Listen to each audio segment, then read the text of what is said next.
Então, hoje é o nosso segundo estudo do livro de Neemias. Vamos rapidamente relembrar. Então, tivemos o estudo da semana passada, capítulo 1, mas iniciamos já o capítulo 2 também, né?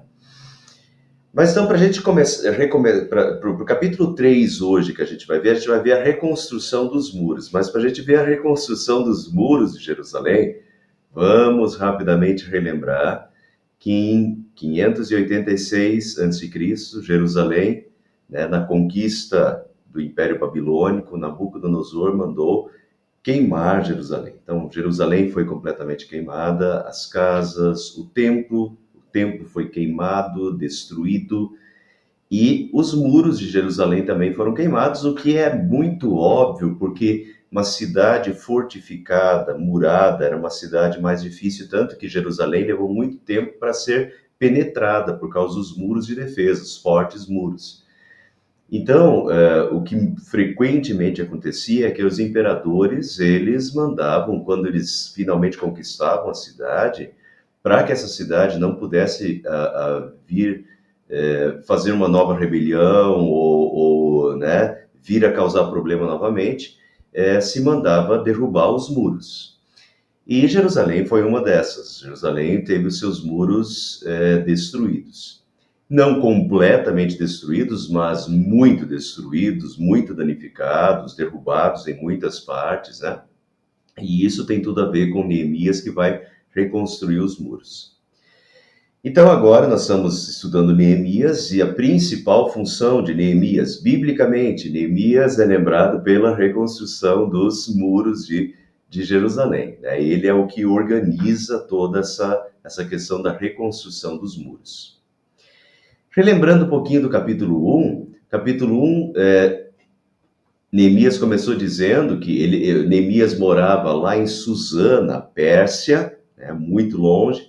Ele era um desses que foi exilado com a sua família, né, quando o Nabucodonosor levou o povo de Judá cativo.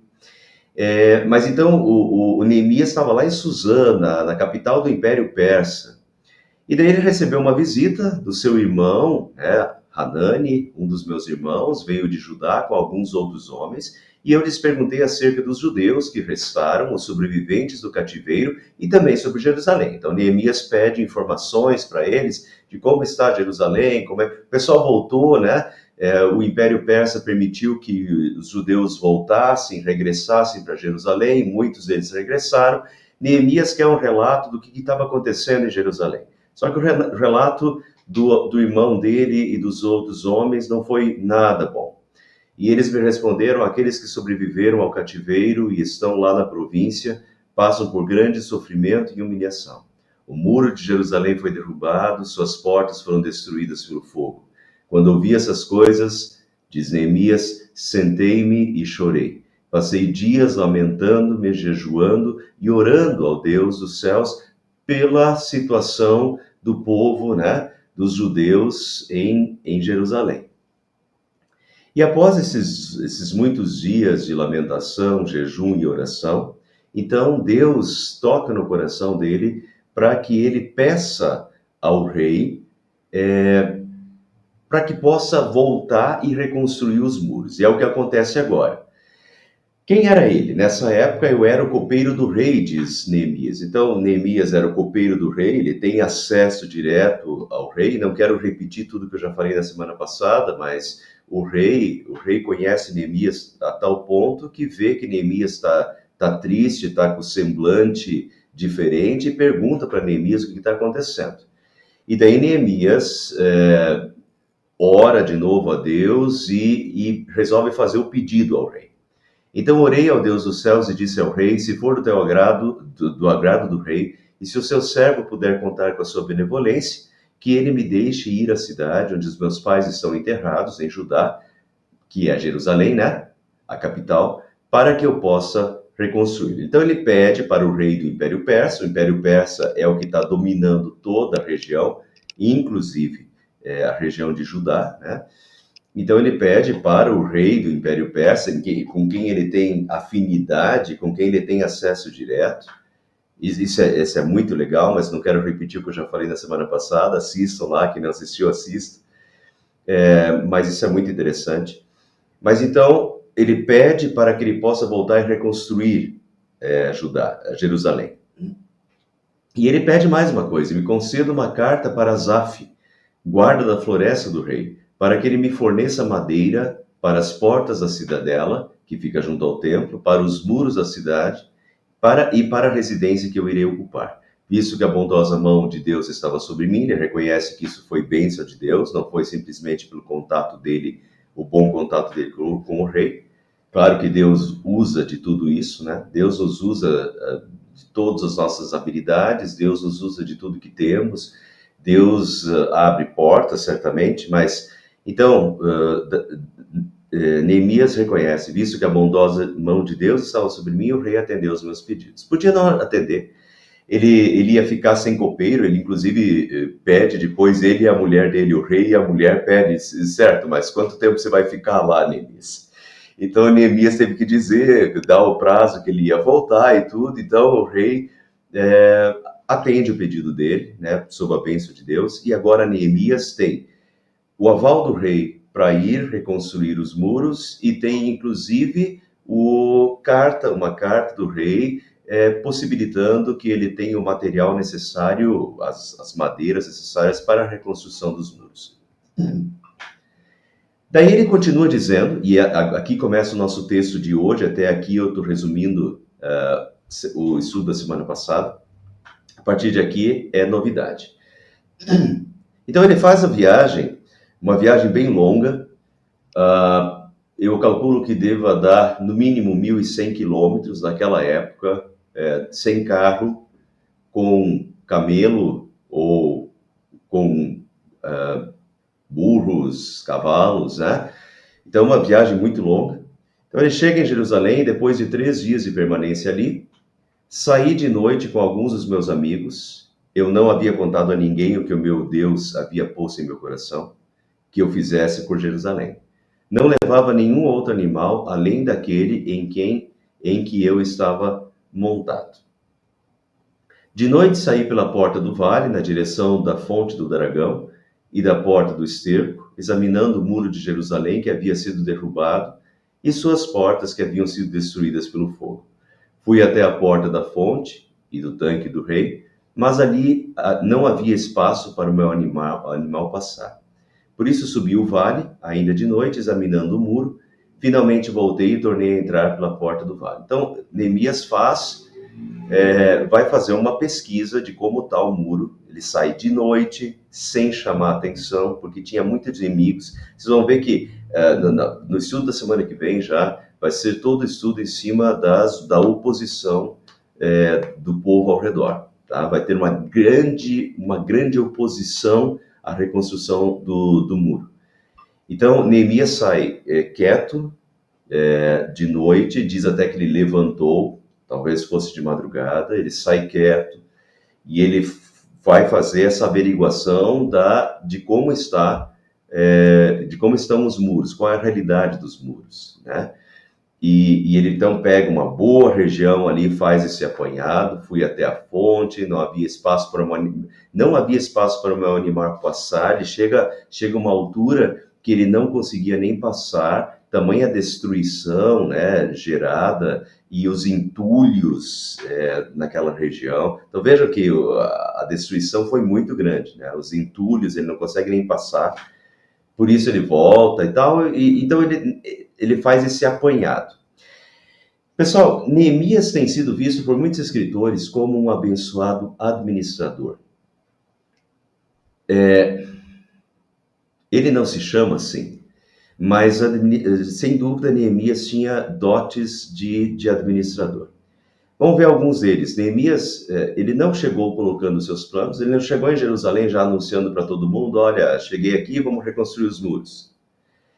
Como um bom administrador, ele chega e ele primeiro vai ver como está um administrador de empresa, primeiro ele vai entender a empresa e ver o que está acontecendo em todos os setores da empresa, né? Neemias, então, chegou, primeiro sondou durante 3 dias. Claro que ele teve uma viagem longa, ele ficou descansando, mas esses 3 dias ele também sondou as pessoas, né? Como é que as pessoas estavam, qual era a situação, ele sondou.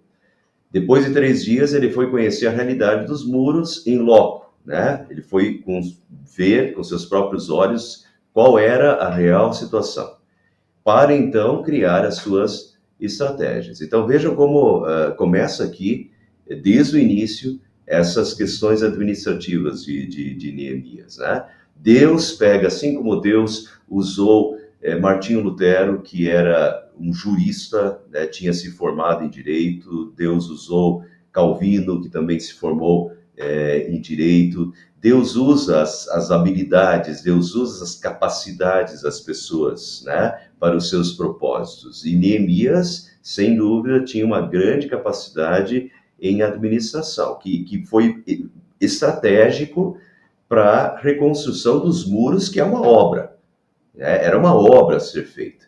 E Neemias, ele tem essas noções administrativas. Vocês já vão ver mais noções aí. Que os oficiais não sabiam aonde eu tinha ido, ou o que eu estava fazendo, pois até então eu não tinha dito nada aos judeus, aos sacerdotes, aos nobres, aos oficiais e aos outros que iriam realizar a obra. Quer dizer, ele não tinha falado com ninguém ainda, mas agora ele vai falar, depois de ter feito a averiguação, 3 dias, tal, ter criado a estratégia, agora ele vai falar. Então ele disse: vejam a situação terrível em que estamos. Jerusalém está em ruínas e as suas portas foram destruídas pelo fogo. Venham, vamos reconstruir os muros de Jerusalém, para que não fiquemos mais nessa situação humilhante. Eu posso imaginar que o discurso de Neemias deva ter sido bem mais longo, né? Aqui a gente tem um resumo simplesmente do intuito principal, que é a reconstrução, mas ele deve ter feito um grande discurso sobre o que ele viu, qual é a realidade, e também um discurso motivador, né? Venham, vamos reconstruir os muros de Jerusalém para que não fiquemos mais nessa situação humilhante. E agora também lhes contei como Deus tinha sido bondoso comigo e o que o rei me tinha dito. E eles então responderam: sim, vamos começar a reconstrução, e se encheram de coragem para a realização desse bom projeto. Então Neemias agora, depois da averiguação de 3 dias, do que ele foi ver, criar a estratégia, agora Neemias vai falar com quem? Falar com a liderança, né? Com os sacerdotes, os nobres, os oficiais, né? E tal. Então agora ele vai falar com os líderes e motiva os líderes para a reconstrução, e os líderes respondem, né? Sim, vamos recomeçar a construção, e se encheram de coragem para a realização desse bom projeto. Então aí está a motivação, né? Então o povo concordou e estava motivado para a obra.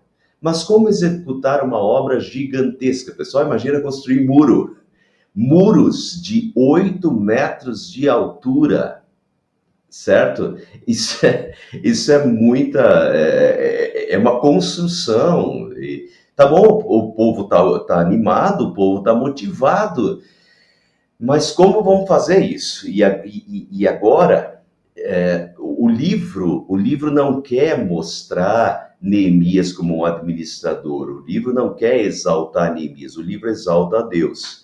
Mas vocês vão ver a partir de agora como Neemias novamente usa esses dotes de administrador e organiza o trabalho fabulosamente. A partir de agora, vemos novamente as noções de administração de Neemias. Ele organizou a obra, dividiu as famílias e os locais em que cada um trabalharia, de tal maneira que todo o muro foi trabalhado ao mesmo tempo, e a obra ficou pronta em inimagináveis 52 dias.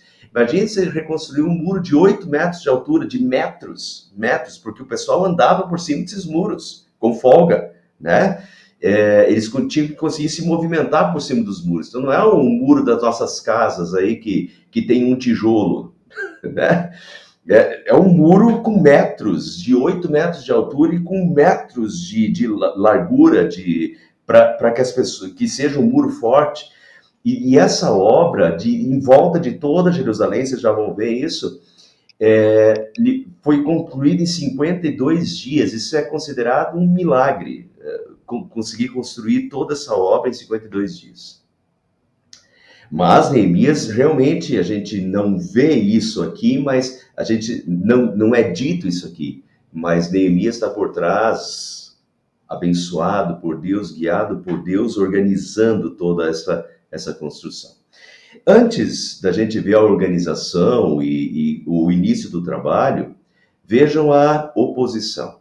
Quando, porém, Sambalate, a gente já viu sobre Sambalate no capítulo 1, quando, porém, Sambalate, o Horonita, Tobias, o oficial amonita, e Gesem, o árabe, souberam disso, zombaram de nós, desprezaram-nos e perguntaram. Olha, começa aqui a ridicularização, a gozação e a perseguição. O que vocês estão fazendo, disseram eles? Estão se rebelando contra o rei? Não era o caso. Neemias tinha aprovação do rei da Pérsia. Neemias tinha, inclusive, carta para os governadores do Trans-Eufrates, além do rio Eufrates, para autorizando ele a fazer a obra. Ele não estava se rebelando, né? Mas a perseguição, né? A narrativa criada aí. Eu lhes respondi: o Deus dos céus fará que sejamos bem-sucedidos. Nós, os seus servos, começaremos a reconstrução, mas no que lhes diz respeito, vocês não têm parte nem direito legal sobre Jerusalém. E em sua história, não há nada de memorável que favoreça vocês. Quer dizer, primeiro, vocês não têm parte nem direito legal sobre Jerusalém. Direito legal sobre Jerusalém é, nessa altura, do Império Persa. Neemias tem autorização do imperador Artaxerxes para a reconstrução, né? Ele está fazendo uma coisa legal. Segundo, que ele diz que em sua história não há nada de memorável, porque o Sambalate é governador da região da Samaria. Samaria é uma região, nessa altura da história, uma região de uma mistura de muitos povos que vieram de muitos lugares, que estão ali, porque no Império Assírio, o Império Assírio pegou o povo de Israel, da região da Samaria, e espalhou o povo por outros lugares, e trouxe o povo dos outros lugares e colocou na Samaria. É um povo misto, que não tem direito nenhum, que não tem nada de memorável ali em Jerusalém. Entende? Ali é a terra dos judeus. Mas esses outros povos foram cair ali de paraquedas, foram colocados ali, mas não tem nada de memorável sobre esses povos. Essa terra é a terra dada por Deus ao povo de Israel, né? Então, esse é o argumento que Neemias coloca, né? E ele diz que o Deus dos céus fará que sejamos bem-sucedidos. Deus vai nos abençoar, né? E nós vamos recomeçar a reconstrução. Para vocês terem um pouquinho da dimensão aqui, e um pouquinho de conhecimento também dessa questão, porque a questão das portas de Jerusalém aparece bastante no Novo Testamento. Vejam aqui, que aqui diz assim, ó, área habitada antes do exílio, né, nessa cor aqui. Então essa cor um pouquinho mais escura aqui, e depois diz muralhas em ruínas, na parte pontilhada. Então, essa parte pontilhada aqui e com essa parte mais escura, toda essa parte aqui era uma parte que era habitada antes do exílio babilônico. Veja que era uma grande área, né? Inclusive, antes os muros passavam, então, por fora, por toda essa região aqui. Muito bem, o povo foi levado cativo para a Babilônia e depois muitos deles voltaram. Mas nem todos, né? A gente já viu isso, que muitos se espalharam por todas as regiões e não voltaram. Exemplo disso é Daniel. Daniel não voltou. Esther, a família de Esther não voltou, a família de Daniel não voltou, alguns da família de Neemias voltaram, o irmão dele voltou, mas Neemias estava na Pérsia. Enfim, os judeus eles se espalharam e nem todos voltaram. Os que voltaram só ocuparam essa parte aqui listrada, tá? De tal forma que os muros que Neemias reconstruiu foi principalmente essa parte aqui, tá? Essa parte agora em listrado. Essa parte é a parte de reconstrução. Não havia necessidade seria uma obra muito mais gigantesca, muito maior e sem necessidade, porque os que voltaram estavam principalmente nessa região. Então vamos lá, vamos começar a estudar. Então, olha a dimensão, né, quantidade de muro que tem para reconstruir. Então vamos lá, vamos estudar parte por parte. Vai começar aqui, ó. Aqui está o portão das ovelhas. Ele vai começar por aqui, vai fazer a volta pelo lado esquerdo e vai terminar no portão das ovelhas de novo, tá? Vamos lá, então. O sumo sacerdote Eliasab e os seus colegas sacerdotes começaram o seu trabalho e reconstruíram a porta das ovelhas. Eles a consagraram e colocaram as portas no lugar. Depois construíram um muro até a torre do Sem, que consagraram, e até a torre de Haneel. Os homens de Jericó construíram o trecho seguinte, e Zacur, filho de Imri, construiu logo adiante. Então veja que tem uma distribuição do trabalho por setores dos muros. Veja que todos trabalham. O sumo sacerdote e os seus colegas sacerdotes botaram mãos à obra e trabalharam também. A começar pelo portão das ovelhas, vejam aqui só um dado curioso. Aqui, ó, só voltar, porque aqui tá a ponta de cima, do norte, tá? Vamos só voltar aqui, ó. Aqui está o monte do templo, e aqui está o templo, ó. E aqui está o portão das ovelhas. Por que ganhou esse nome, portão das ovelhas? Porque era por aqui que as ovelhas trazidas para o sacrifício, ovelhas, cordeiros, né? Trazidas para o sacrifício no templo, elas entravam por esse portão, e aqui elas eram sacrificadas e queimadas no altar dos holocaustos, né? E tal.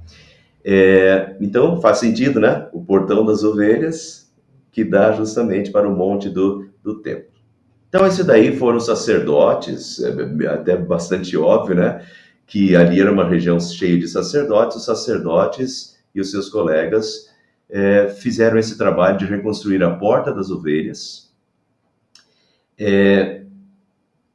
e consagraram e colocaram as portas no lugar. Provavelmente, então, não tinha porta depois da destruição. Eles consagraram, colocaram as portas no lugar. Construíram o muro até a Torre do Sem. A Torre do Sem está aqui. E que consagraram até a Torre de Haneel, até aqui. Então, eles pegaram essa parte aqui, né? Porta das Ovelhas, Terra do Sem, Torre do Sem e Torre de Haneel. E os homens de Jericó construíram o trecho seguinte, Zacur, filho de Ir, construiu logo adiante. E agora vamos continuar. A Porta do Peixe foi reconstruída. Então, agora vamos lá, ó. Porta do Peixe é a próxima. Tinha várias portas, né? Alguns falam de 9 e 10 portas na época de Neemias. Na época de Jesus tinha 12 portas. Inclusive, a Nova Jerusalém, Apocalipse capítulo 22, tem 12 portas. Até tem uma música de 12 pérolas são as portas, né? 12 pérolas são as portas. Então, na época de Jesus tem 12 portas. Aqui com Neemias tem 9, 10 portas, mais ou menos. Mas são portas espalhadas por todos, para que de onde a pessoa estivesse vindo pudesse entrar em Jerusalém, não precisasse fazer uma volta enorme, né? Então tinha portas para todos os norte, sul, leste e oeste. A Porta do Peixe foi reconstruída pelos filhos de Hassená. Eles puseram os batentes e colocaram as portas, os ferrolhos, as trancas no lugar. Vamos parar por aqui para a gente imaginar isso, tá, pessoal? Que isso daqui, tudo isso é bastante trabalho, né? Então, vocês imaginem portas em Jerusalém, portas de uma cidade, não é a porta da nossa casa. A porta da nossa casa tem o que ali? Uns 80 centímetros, a porta da minha casa aqui. As portas das nossas casas têm 80 centímetros, mas as portas de uma cidade, cada folha de porta, né, geralmente 2 folhas de porta, se tem portas enormes, né? E portas que precisavam ser feitas fortes para resistir ao ataque dos inimigos. Então, não é uma portinha, né, qualquer que vai resistir a um ataque inimigo. São portas grandes, altas que tem que ser feita com madeiras grossas, resistentes, e essas portas têm folhas que abrem, então, para que elas fechem, tem que ter os ferrolhos, né, de ferro, e depois tem que ter as trancas, ferrolhos e as trancas, vocês imaginem, as trancas tem que ser madeira super grossa de novo, que vai passar pelos ferrolhos para que os inimigos, né, forçando, não consigam abri-la. Então, vamos imaginar as dimensões aí. Eu não sei nem se eu conseguiria fazer a porta, que dirá o muro. Isso é bastante trabalho, né? E tem que ser uma coisa muito reforçada. Então, a porta do peixe foi reconstruída pelos filhos de Racená, puseram os batentes, colocaram as portas, os ferrolhos e as trancas no lugar. Merimote, filho de Urias, neto de Racós, fez os reparos do trecho seguinte. Ao seu lado, Mesulão, filho de Berequias, neto de Mesisabel, fez os reparos. E ao seu lado, Zadok, filho de Baanaf, também fez os reparos. Então, vejam que são famílias, né? Cada um desses é o chefe de uma família. Então, as famílias estão botando mãos à obra. Vocês já vão ver que daqui a pouco ele vai falar das filhas, quer dizer, as mulheres estão trabalhando também, as famílias estão pegando junto e praticamente cada família está responsável por um setor, por trazer pedra, por colocar pedra, sentar pedra, 8 metros de altura de pedras, né? Terra, pedra, fazendo um muro resistente, por setores, né? Continuando, o trecho seguinte foi reparado, então certos lugares tinham que ser reconstruídos, certos lugares tinham que ser reparado, né, tinha sido parcialmente destruído. O trecho seguinte foi reparado pelos homens de Tecoa, mas aqui é interessante que os nobres dessa cidade não quiseram se juntar ao serviço, rejeitando a orientação dos seus supervisores. Aqui a gente tem um exemplo negativo. Em geral, a gente tem um exemplo positivo de famílias botando mãos à obra, de todo mundo trabalhando junto, não importa a classe social, vocês já vão ver isso na continuação do texto, não importa a classe social, tem governador trabalhando, tem sacerdote trabalhando, tem levita trabalhando, tem artesão trabalhando, tem famílias trabalhando, está todo mundo trabalhando, mas os nobres dos homens de Tecoa não quiseram se juntar ao serviço, rejeitando a orientação dos seus supervisores. Exemplo negativo aí desses nomes. A porta Gesana foi consertada por Joiada. Porta Gesana, então aqui está nessa parte aqui, veja que depois da porta dos peixes vem a porta Gesana. Foi consertada por Joiada, filho de Pazé, e por Mesulão, filho de Besodias. Eles puseram os batentes e colocaram as portas, os ferrolhos, as trancas no lugar. No trecho seguinte, os reparos foram feitos por Melatias de Gibeon e Jadon de Meronete, homens de Gibeon e de Mispá, localidades que estavam sob a autoridade do governador da província do Transeufrates.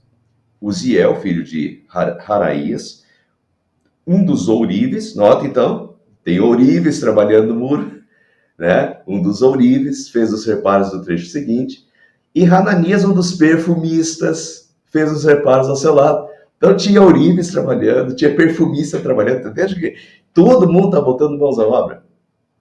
E eles reconstruíram Jerusalém até o muro largo. Refaías, filho de Ur, governador da metade do distrito de Jerusalém, fez os reparos do trecho seguinte, tem o governador trabalhando. Ao seu lado, Gedaías, filho de Harumaf, fez os reparos em frente à sua casa. Em frente da sua casa, em muitos lugares, os que moravam na frente do muro reconstruíram ali. E Ratos, filho de Hassabneias, fez os reparos ao seu lado. Malquias, filho de Harim, e Assub, filho de Paate Moabe, repararam outro trecho, e a Torre dos Fornos. Torre dos Fornos, está aqui, né? Veja que ele está indo pelo lado, né? Está indo em sentido anti-horário pelos muros, mas parte por parte do muro, tá? Já vimos aqui em cima, parte por parte do muro, organização por famílias, esse ficou do lado daquele, que ficou do lado daquele, que ficou do lado daquele, estão vendo isso? Isso tudo é organização. Para nós, esses nomes aqui não importam. Mas tudo isso daqui, ó, é caneta, é organização de Neemias, né? Quem está responsável por fazer o que, onde. Isso é organização. Salum, filho de Halués, governador da outra metade do distrito de Jerusalém, fez os reparos do trecho seguinte com a ajuda de suas filhas. Presume-se que Jerusalém tivesse organizado em 5 partes, e cada parte de Jerusalém tinha um governador, né? O que a gente poderia dizer isso hoje? Uma administração de cidade dividida em cinco áreas, né? E tinha um administrador, um governador em cada uma das áreas. Mas olha como os governadores estão botando a mão na massa, e não só o governador. O governador da outra metade do distrito de Jerusalém fez reparos do trecho seguinte com a ajuda de suas filhas. Estão vendo que todo mundo, as filhas ajudaram. O governador, ele não tem classe social. O ourive está botando a mão na massa, o perfumista está botando a mão na massa, o governador, o sacerdote, o levita, todo mundo botando a mão na massa. Todo mundo está trabalhando. A porta do vale foi reparada por Hanum. Porta do vale, está aqui, de novo, continuando. Foi reparada por Hanum e pelos moradores de Zanoa. Eles a reconstruíram e colocaram as portas, os ferrolhos, as trancas no lugar. Também repararam 450 metros do muro até a porta do esterco. Não sei se a Iene está assistindo aqui hoje, mas aqui ontem no grupo Rebeca, eu falei sobre a origem do termo do inferno. A origem do termo inferno vem do Vale do Rinom, aqui embaixo, ó, bem aqui embaixo. Vale do Rinom, que em hebraico é Geben Rinom, que em grego vira Geena, e aqui é a porta do esterco. Por que estou dizendo isso? Porque o inferno tem, a palavra inferno vem desse lugar aqui, portão do montouro. Montouro é a mesma coisa que o esterco, é onde era o cemitério público, onde eles jogavam tudo que era podre fora. Então ali era o lugar que tinha fogo, onde, né, fogo... vivia com fogo, onde estavam os esqueletos, onde era jogado toda a podridão da cidade. Mas então, repararam 450 metros do muro até a porta do esterco, que é essa montouro aqui, é a mesma coisa, é a do lixão. Então fizeram 450 metros até aqui embaixo. A porta do esterco foi reparada por Malquias, filho de Recabe, governador do distrito de Bet-Haquerem. Ele a reconstruiu e colocou as portas, os ferrolhos e as trancas no lugar. A porta da fonte, daí vem a próxima, agora já estamos dando a volta aqui, começando a subir. A porta da fonte foi reparada por Salum, filho de Col-Rosé, governador do distrito de Mispá. Ele a reconstruiu, cobriu e colocou as portas, os ferrolhos e as trancas no lugar. Também fez os reparos do muro do tanque de Siloé, que aparece no Novo Testamento, né? Lugar onde Jesus fez milagre, tanque de Siloé. Junto ao Jardim do Rei. O Jardim do Rei é essa parte aqui, toda essa parte sul aqui era a cidade de Davi, então aqui é o Jardim do Rei.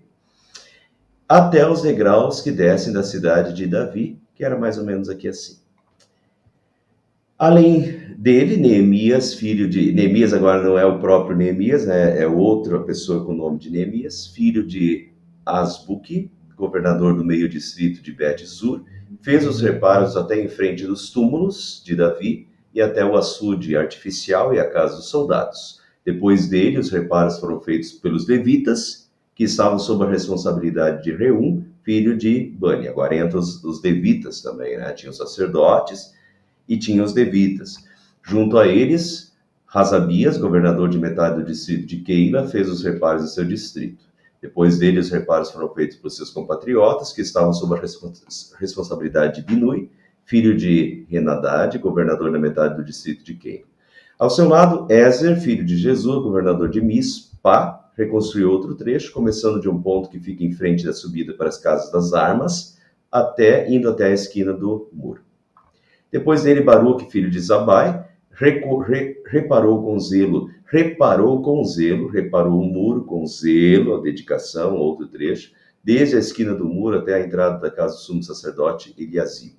Em seguida, Meremote, filho de Urias, neto de Racós, reparou outro trecho, desde a entrada da casa de Eliasibe até o fim dela. Os demais reparos foram feitos por sacerdotes e sacerdotesas. Depois Benjamim e Assub fizeram os reparos em frente da sua casa, ao lado deles Azarias, filho de Maaseias, filho de Hananias, fez os reparos ao lado da sua casa. Então aqui eu não consigo mostrar no mapa tudo isso, Mas então vejo que parte a parte eles foram restaurando. Note aqui, de novo, que cada um fez o reparo na frente da sua casa, né? A organização, bom, se já mora na frente do muro, aproveita e faz aí. Os que moram mais para dentro da cidade vão se espalhar e vão ajudar em outros lugares. Depois dele, Binui, filho de Henadad, reparou outro trecho, desde a casa de Azarias até a esquina do muro, e Palau, filho de Uzai, trabalhou em frente da esquina do muro e da torre que sai do palácio superior, perto do pátio da guarda. Junto a ele, Pedaías, filho de Parós, e os servos do templo que viviam na colina de Ofel. Colina de Ofel, aqui, né? Ofel, essa região aqui. Fizeram os reparos até em frente da Porta das Águas. Porta das Águas, Ofel. Na direção do leste e da torre que ali sobressaía. Depois deles, os homens de Tecoa repararam outro trecho, desde a grande torre até o muro de Ofel. Desde a grande torre até o muro de Ofel, a muralha de Ofel aqui. Né? Essa região aqui, veja que aqui está o templo, então essa colina de Ofel, os servos do templo que viviam na colina de Ofel. Como é próximo ao monte do templo, aqui parece que era um bairro mais habitado pelos servos do templo, né? Ficava mais perto para atender o templo. Acima da porta dos cavalos, veja que já estamos quase chegando no final da volta, ele deu a volta inteira, organizou por famílias, parte por parte do muro, né? A gente vê a organização, família por família, as partes exatas que cada um estava responsável. Já estamos quase terminando a volta. Acima da porta dos cavalos, que é aqui, né? Os sacerdotes fizeram os reparos. Aqui é uma região de sacerdotes, né, do templo. Depois deles, Zadok, filho de Imer, fez os reparos em frente da sua casa. Ao seu lado, Semaías, filho de Secanias, o guarda da porta oriental, fez os reparos. Depois, Hananias, filho de Selemias, e Hanum, filho de Zalaf, fez os reparos do outro trecho. Ao seu lado, Mesulão, filho de Berequias, fez os reparos em frente à sua moradia. Depois dele, Malquias, um ourives, né? De novo, uma pessoa que lidava com ouro, fez os reparos do muro até a casa dos servos do templo e dos comerciantes em frente da porta da inspeção. Porta da inspeção, aqui em cima já. Até o posto de vigia da esquina, e entre a sala de cima da esquina e a porta das ovelhas. E daí a gente terminou a volta, porque ele começou com a porta das ovelhas para o lado esquerdo, sentido anti-horário, foi organizando parte por parte, família por família, de todo o trecho. E agora ele termina novamente na porta das ovelhas, né? Até a porta das ovelhas, os ourives e os comerciantes fizeram os seus reparos. Então veja que é uma organização, pessoal, fenomenal. Ele organizou, eu não sei quantos metros devia dar isso, mas ele organizou quase por metro quadrado. Olha, a tua família, né? E família não é, como a gente fala de família, não é, aqui em casa nós somos 4, não é 4, né? Isso aqui são chefes de famílias. É como se pegasse lá, às vezes, o avô, os filhos, os netos, né? Toda aquela família. Então, isso era bastante gente, né? Responsável por tanta parte ali do muro, por tudo que dizia respeito àquela parte. E assim foi em todo o muro. Então, essa organização toda, administrativa, bem organizado, também possibilitou que em 52 dias, claro que isso foi muito trabalho, vocês vão ver que muita água vai rolar nessa história ainda. Eu estou antecipando aqui para vocês o fim da construção. Mas isso não quer dizer que foi fácil, não. O pessoal quase desistiu, o trabalho eles começaram empolgados, mas chegou uma altura que eles estão exaustos e eles estão pensando em desistir, tá? Isso tudo aconteceu. Mas o fato teve uma boa organização que possibilitou que realmente eles fechassem o trabalho. E sempre a mão de Deus também, a bênção de Deus acima de tudo, né? Não adianta a gente ter boa administração humana se Deus não abençoar. Aqui só para vocês terem uma noção, Nós vamos terminar aqui por aqui hoje, né? Mas aqui está em inglês, mas eu não achei, eu até achei em português, mas estava muito borrado, não dava para vocês ver nada. Mas aqui alguém teve o trabalho de colocar as partes e as famílias responsáveis por cada, tá vendo? Ó? As famílias responsáveis por cada parte, daqui até aqui, todas essas famílias, né? Daqui, esses, aqui, esses, e assim vai, todos esses daqui, essas partes daqui, né? E assim vai. Então, alguém teve o trabalho de colocar aí um mapinha aí com as famílias e os responsáveis por cada área. Isso aqui eu então já expliquei, os muros de Neemias ficaram menores, aqui passavam os muros que foram destruídos antes, né? Quando ainda tinha, antes do cativeiro babilônico, quando ainda a população era muito maior, depois do cativeiro babilônico a população era muito menor, então os muros de Neemias ficaram muito menores. Os muros da época de Jesus, aí já são muito maiores, tá? Aí a gente já teria que pegar bem para cá. Isso aqui é antes do cativeiro babilônico, isso aqui é depois do cativeiro babilônico, quando os poucos voltaram. Mas depois de 500 anos, aqui se passaram 500 anos até a vinda de Jesus. Depois de 500 anos, a população já tinha crescido novamente, e daí os muros de Jerusalém já são muito mais amplos. Deixa eu ver se eu tenho aqui rapidinho para mostrar para vocês. Eu não tenho. Aqui tem uma noção. Ó. Essa parte aqui em preto foi a parte que Neemias reconstruiu. Essa parte aqui era a parte que tinha muro antes do cativeiro, né? Era uma parte maior. Depois o cativeiro em preto, que foi a reconstrução de Neemias. E na época, depois, já na época de Jesus, olha aqui, ó, já pega essa parte aqui, ó, toda por fora aqui. Os muros já na época de Jesus, fora essa parte aqui, né? Então, é toda essa parte aqui, ó. É muito maior. Então, depois, na época de Jesus, depois de 500 anos, a gente já tem uma realidade bem diferente, com muito mais muros, né? E uma região murada muito maior, sem dúvida. Tá? Mas aqui vocês têm uma ideia, e também é quando a gente passa assim, a porta das ovelhas, essas portas, muitas dessas portas são citadas no Novo Testamento. Então é interessante vocês saberem essa porta dos peixes é citada, a porta das águas é citada. A porta das águas tem tudo a ver com a festa dos tabernáculos, né?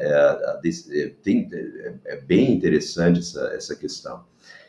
Mas então é bom você saber que dessas muitas portas, eu queria então mostrar para vocês, já que a gente está estudando isso, mostrar um pouquinho disso para vocês. Para concluir o estudo de hoje, todos, ou praticamente todos.